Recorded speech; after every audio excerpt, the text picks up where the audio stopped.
One thing we do on this show for the uninitiated is we evaluate teams based on their expectations. Success is just a function of expectations. The Houston Rockets have upgraded their roster. They've added CP3. There's rumors of them adding other superstars. They've also added Luka Mbamute. So I'm going to set the bar for them, where if they're below it, they're going to consider this season a bit of a failure. If they're above it, the season is success. And here's where the bar is.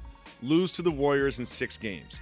Regardless of whether that's in the conference finals or wherever that is, like, the bar is basically we need to go 6 against the Warriors. If we lose to the Spurs, if we lose to the Thunder, if we lose to any other team in the Western Conference, this season is not a success. Do you think that is a fair place to set the bar, to set their expectations? I agree with you, and I love the way you teed this up. We always talk about gauging success based on realistic expectations.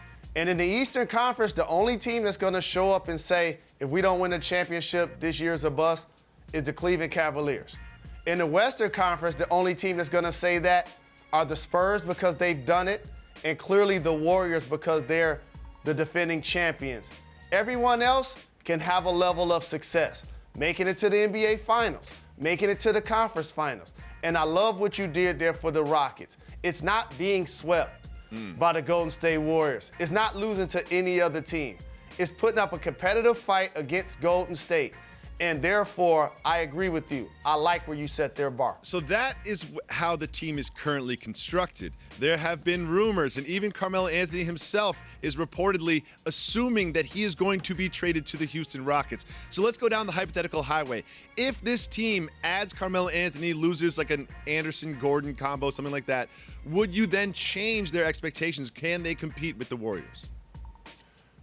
I'll get on my DeBarge and say, ooh, and I like it. But it really doesn't change the bar much. And adding Carmelo Anthony, a guy that's going to be a 20-plus point scorer, with 2 creators. James Harden was putting up historic assist numbers, leading the league. A lot of people underestimate that. And we know Chris Paul has been an ultimate floor general, basically flirting with 18 and 9 and a couple of steals, which only a handful of players have done in the history of the game. So Melo's gonna be like, catch, run, finish, layup, dunk, and he's not gonna have to massage the basketball like Adrian Dantley every time before he actually puts himself in a position to get a high percentage shot. But it still doesn't change the fact who's gonna play consistent minutes late at the 5. I like the emergence of Capella. I love Capella. I know they re-signed Nene, but when you play against the Golden State Warriors, they have Draymond Green playing that spot. And he's an all-NBA defender and an all-NBA performer. He's the guy that continues to not only tip the apple cart up front, but clearly, KD, Finals MVP, Splash Brothers in the backcourt. We're not talking about their moves because they didn't make any changes. They only re-signed KD, Steph, Iguodala, Livingston. Got some couple MVPs, That's all they've Finals done. MVPs. That's what they do. The bar that you set is one that I agree with, but one name that doesn't get discussed enough in the Rockets dynamic that I'm gonna be watching.